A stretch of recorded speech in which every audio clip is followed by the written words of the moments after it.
பொன்னிலம் மாதர் ஆசை பொருந்தினர் பொருந்தார் உள்ளம் தன்னில் அந்தரத்தில் ஜீவ சாட்சி மாத்திரமாய் நிற்கும் எந்நிலங்களிலும் மிக்க எழுநிலம் அவற்றின் மேலாம் நன்னிலம் மருவும் ஏக நாயகன் பதங்கள் போற்றி ஈன்று அழித்து அழிக்கும் செய்கைக்கு ஏதுவாய் அயனாய் மாலாய் ஆன்ற ஈசனுமாய் தானே அனந்த மூர்த்தியுமாய் நிற்கும் பூன்ற முத்தனுமாய் இன்ப புணரி ஆதவனாய் நாளும் தோன்றிய விமல போத சுரூபத்தை பணிகின்றேனே எவருடைய அருளால் யானே எங்குமாம் பிரம்மம் என்பால் கவருடைய புவனம் எல்லாம் கற்பிதம் என்று அறிந்து சுவருடை வெளிபோல் யான் என் சுரூப சுபாவமானேன் அவருடைய பத்மபாதம் அனுதினமும் பணிகின்றேனே என்னுடைய மனம் புத்தி இந்திய சரீரம் எல்லாம் என்னுடைய அறிவினாலே இரவிமுன் இமமே ஆக்கி என்னுடைய நீயும் நானும் ஏகம் என்று ஐக்கியம் செய்ய என்னுடைய குருவாய் தோன்றும் ஈசனை இறைஞ்சினேனே அந்தமும் நடுவும் இன்றி ஆதியும் இன்றி வான் போல் சந்ததம் ஒளிரும் ஞான சத்குரு பாதம் போற்றி பந்தமும் வீடும் காட்ட பரந்தநூல் பார்க்க மாட்டா அந்தரும் உணரும் மாறு வத்து தத்துவம் சொல்லுவேனே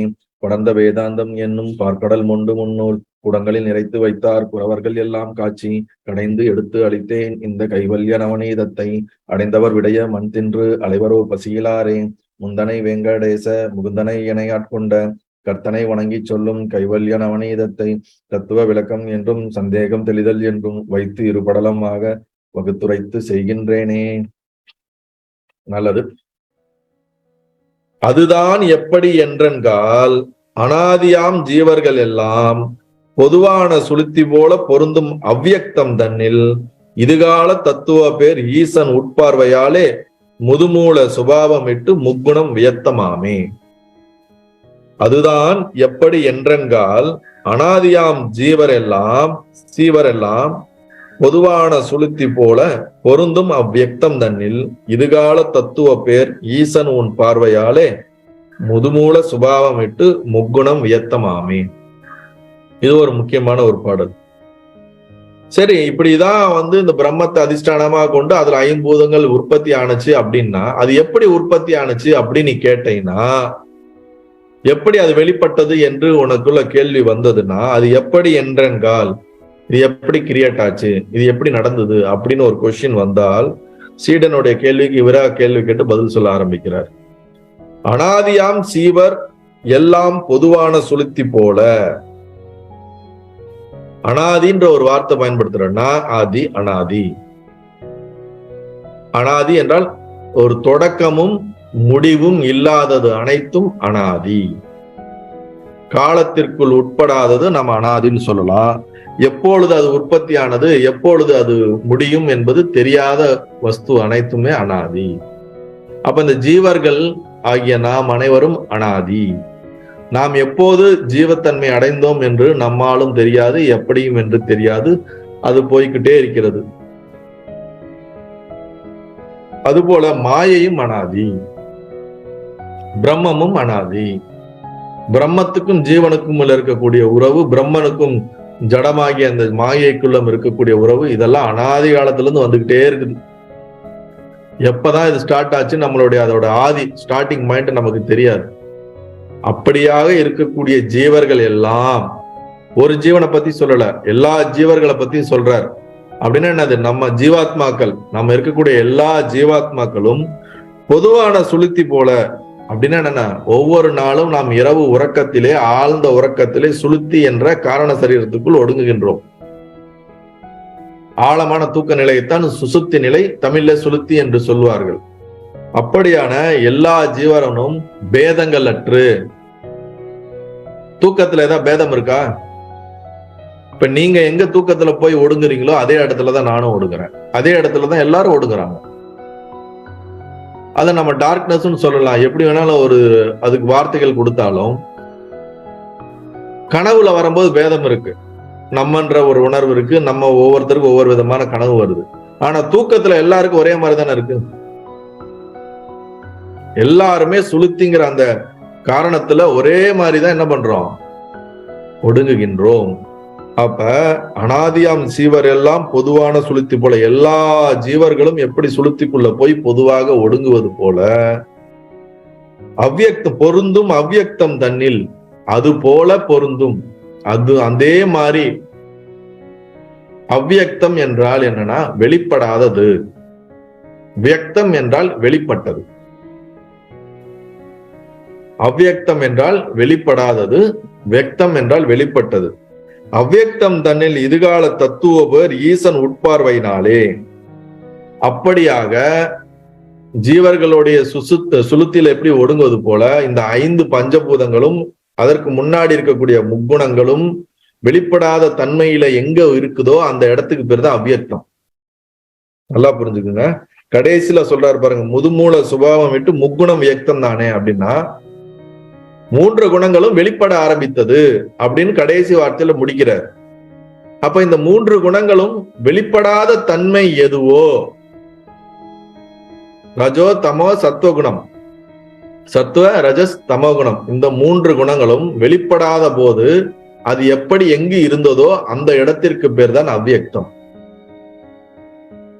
நாம் ஆழமான காரண சரீரத்திலே எப்படி இருந்தோம் என்று நமக்கு தெரியாது, ஆனா அதுல இருக்கிறது போல, எல்லா ஜீவர்களும் சுளுத்தியில ஒடுங்குவது போல, இந்த பிரம்மாண்ட சிருஷ்டி அனைத்துக்கும் காரணமா இருக்கக்கூடிய 3 குணங்களும் வெளிப்படுவதற்கு முன்னாடி இருந்த நிலைக்கு பேரு தான் அவ்யக்தம். ரொம்ப முக்கியமான ஒரு பாயிண்ட். அவ்யக்தம் என்பது அதுல இருந்துதான் வெளிப்பட்டது வியக்தம் என்றோம். அப்ப அந்த அவ்யக்தத்துல இன்னும் வெளிப்படாதது நிறைய இருக்கும். உதாரணத்துக்கு இன்னைக்கு செல்போன் எல்லாம் நம்ம யூஸ் பண்ணிட்டு இருக்கோம். 20 இயர்ஸ் பேக் செல்போன் கிடையாது. எனக்கு தெரிஞ்சு 2000 எல்லாம் செல்போன் அப்பதான் ஸ்டார்ட் ஆகுது. மேபி 1990 எல்லாம் செல்போன் கிடையாது. ஆனா இன்னைக்கு அது வியக்தம், 1990 அது அவ்யக்தம். புரியுதா இல்லைங்களா? 1990 அவ்யக்தம். ஏர்கிராஃப்ட் 19th செஞ்சுரியில தான் கண்டுபிடிச்சிருக்காங்க. 18th செஞ்சுரியில அது அவ்யக்தம், அது வெளிப்படல. இப்ப வெளிப்பட்டிருக்கு. இன்னைக்கு செல்போன் வியக்தமா இருக்குது. ஆனா 25 இயர்ஸ் பேக்ல அது அவ்யக்தம். ஆனா அவ்யக்தங்கிறதுனால அது அந்த வெளிப்படக்கூடிய தன்மை, இப்ப இன்னைக்கு செல்போன் வெளிப்பட்டிருக்குன்னா இதோட தன்மை அதுல இருந்திருந்தா தானே வெளிப்பட்டிருக்க முடியும்.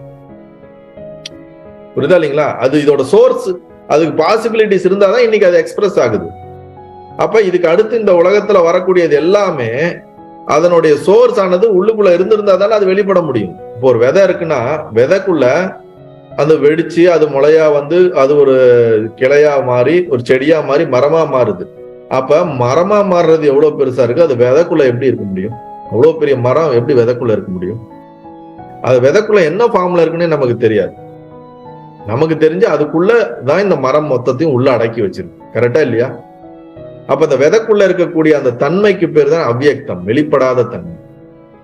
இது மொத்தமும் இந்த பெரிய மாமரம் வெளியே ஆயிரக்கணக்கான லட்சக்கணக்கான மாங்காய்களை பழங்களை கொடுக்க போகுதுன்னா அவன் அனைத்தையும் உள்ள வச்சிருக்கக்கூடிய கெப்பாசிட்டி அந்த விதையில இருக்குல்ல, வெளிப்படாம.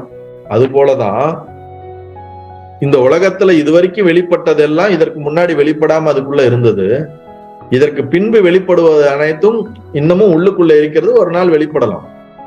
அதுபோல இந்த 3 குணங்களும் வெளிப்பட்டதுக்கு முன்னாடி இருந்த நிலைக்கு பேர் தான் அவ்யக்தம். இந்த சிருஷ்டி வெளிப்படுவதற்கு முன்னாடி இருக்கிற நிலைக்கு பேர் தான் அவ்யக்தம். அந்த அவ்யக்தின் தன்னில், அந்த அவ்யக்தத்துக்குள்ள, அந்த அவ்யக்தம் தன்னில் இதுகால தத்துவ பேர் ஈசன். இங்கதான் வரார் ஈஸ்வரன். கால தத்துவ பேர் அப்படின்னா காலத்திற்கு உட்படாதவர், 3 காலத்திற்கும் உட்படாத தன்மை கொண்டவர், காலகாலன். காலன் என்ற அந்த தத்துவத்துக்கு பேர் கொண்ட ஈசன், ஈஸ்வரன். உட்பார்வையினாலே அப்படின்னா என்ன அர்த்தம்னா அவருடைய சங்கல்பத்தினால், அவருடைய உள்ளுக்குள்ள அவருக்குள்ள ஏற்பட்ட ஒரு சங்கல்பம். முதுமூல சுபாவம் விட்டு, முதுமூல சுபாவம்னு என்னது? அந்த அவ்யக்தமான அதனுடைய சுபாவம், அது வெளிப்படுறதுக்கு முன்னாடி அந்த சுபாவத்தை விட்டு வெளிப்படக்கூடிய தன்மையில் விட்டது. இப்ப என்ன பண்றாரு? ஈஸ்வரன் மனதுல சங்கல்பம் பண்றார். சங்கல்பம் பண்ண மாத்திரத்திலே சத்துவ ரஜஸ் தமோ 3 குணமும் அவ்யக்த நிலையிலிருந்து வியக்த நிலைக்கு வெளிப்பட்டு விட்டது. இப்ப பேச்சு மூச்சு இல்லாத ஒரு ஆள் படுத்திருக்கான்னு நினைச்சுங்க, அவனோட ஹார்ட் பீட் இருக்காது, மூச்சு இருக்காது. அப்ப என்ன இருக்கும்? சைலண்டா இருக்கும், உடம்பு அசையாம இருக்கு. போட்டு 2 உழுக்கு அவனை ஆட்டின டக்குன்னு அவனுக்கு பிரீத்திங் வந்துருது, ஹார்ட் ஃபங்க்ஷன் ஆச்சுன்னா உடனே அவனுடைய இசிஜி என்ன இருக்கும்? அதுக்கு முன்னாடி வரைக்கும் பிளாட்டா இருக்கும். அதுக்கப்புறம் என்ன ஆகும்? டக் டக் டக் டக் டக்குன்னு மாறும். எல்லா பிளட் மூவ்மெண்ட்ஸ் இருக்கும், எல்லா மூவ்மெண்ட்ஸ் இருக்கா இல்லையா? அது போல இந்த 3 குணமும் இதுக்கு முன்னாடி என்ன ஸ்டேட்ல இருந்திருக்கு? நம்மெல்லாம் ஆழமான தூக்கத்துல ஜீவர்கள் எல்லாம் எந்த மாதிரி இருக்கிற மாதிரி இந்த 3 குணங்களும் சிருஷ்டிக்கு காரணமான அனைத்தும் அந்த அவ்யக்த தன்மையில இருந்தது. ஈஸ்வரன் தன்னுடைய சங்கல்பத்தினால அந்த 3 குணமும் எக்ஸ்பிரஷன் ஸ்டேட்டுக்கு, வெக்தம் ஸ்டேட்டுக்கு, வெளிப்படுற தன்மைக்கு வெளிப்பட்டது. இதுதான் அந்த பாடலுடைய அர்த்தம்.